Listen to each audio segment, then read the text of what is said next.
किसी भी स्टॉक में इन्वेस्टमेंट करने से पहले उसका रिटर्न ऑन इक्विटी चेक करना बहुत जरूरी है। रिटर्न ऑन इक्विटी वो पैरामीटर है जो आपको ये बताता है कि वो कंपनी जिसमें आप इन्वेस्टमेंट करने जा रहे हैं वो आपको कितने रिटर्न दे सकती है आपके कैपिटल पे।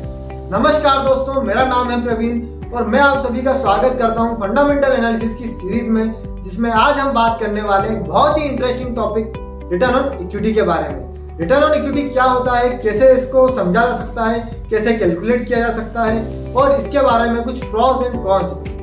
चलिए वीडियो को स्टार्ट करते हैं। वीडियो को स्टार्ट करने से पहले अगर आपने चैनल को सब्सक्राइब नहीं किया है तो प्लीज चैनल को सब्सक्राइब जरूर कर लीजिएगा, ताकि आपको आगे आने वाले और भी इंफॉर्मेटिव वीडियोस की नोटिफिकेशन समय पर मिलती रहे। चलिए आसान भाषा में समझने की कोशिश करते हैं। जैसे फॉर एग्जांपल, अगर आप एफडी में इन्वेस्टमेंट करते हैं तो आपकी एक्सपेक्टेशन होती है कि एफडीज आपको 5 से 7% के एनुअलिस्टिक रिटर्न जरूर प्रोवाइड करें। वहीं म्यूचुअल फंड से आपकी एक्सपेक्टेशन 10 से 12% की हो जाती है। इसी तरीके से स्टॉक मार्केट में इन्वेस्टमेंट करने से आपकी एक्सपेक्टेशन और भी बढ़ जाती है। तो आपकी एक्सपेक्टेशन क्या होना चाहिए? मेरे हिसाब से किसी भी कंपनी की रिटर्न ऑन इक्विटी मिनिमम 15% तो होनी ही चाहिए।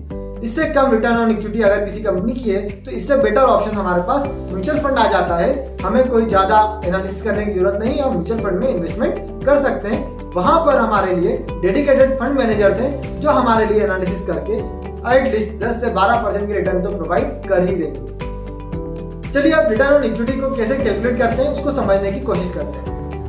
रिटर्न ऑन इक्विटी को परसेंटेज बेसिस में कैलकुलेट करना हो तो सिंपल फॉर्मूला है, किसी भी कंपनी की नेट इनकम को आप डिवाइड कर दीजिए उसकी शेयर होल्डर्स इक्विटी से एंड मल्टीप्लाई कर दीजिए 100 से। शेयर होल्डर्स इक्विटी आपको कंपनी की बैलेंस शीट से मिल सकती है, वहीं आपको प्रॉफिट एंड लॉस स्टेटमेंट से कंपनी की नेट इनकम मिल जाती है। मींस किसी भी कंपनी की net income divided by share holders equity and multiply by 100, तो आपको जो निकल कर आएगा वो होगा कंपनी का ROE इन परसेंटेज।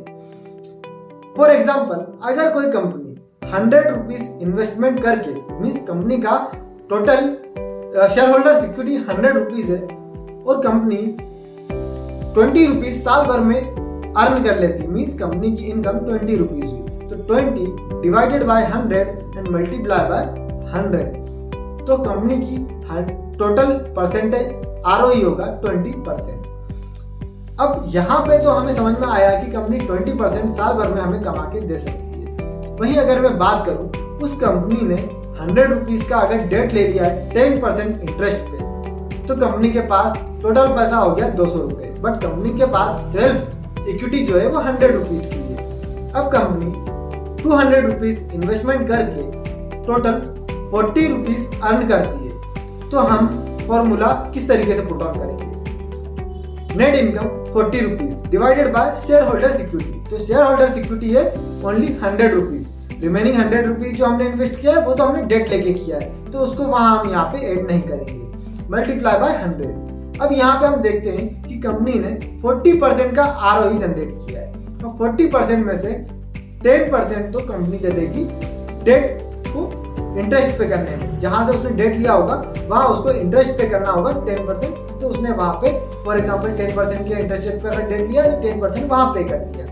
10% वहां देने के बाद भी जो उसके पास परसेंटेज बचता है वो बचा 30%, तो कंपनी का ROE हुआ 30%। तो कंपनी ने डेट लेकर 30% का ROE तो जनरेट कर लिया, रिटर्न ऑन इक्विटी ज्यादा कर लिया, बट ये कुछ केसेस में अच्छा भी होता है, कंपनी की प्रॉफिट ग्रोथ काफी तेजी से बढ़ती भी है, बट कुछ केसेस में ये डेट लेने का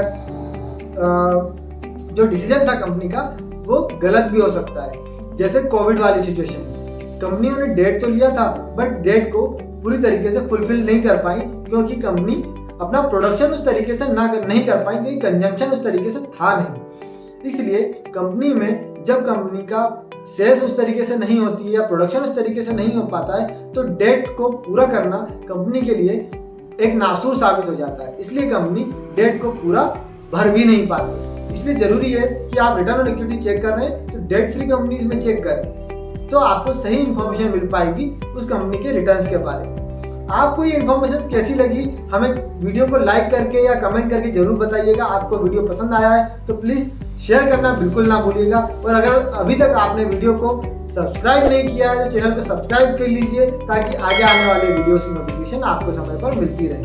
थैंक यू, बाय बाय।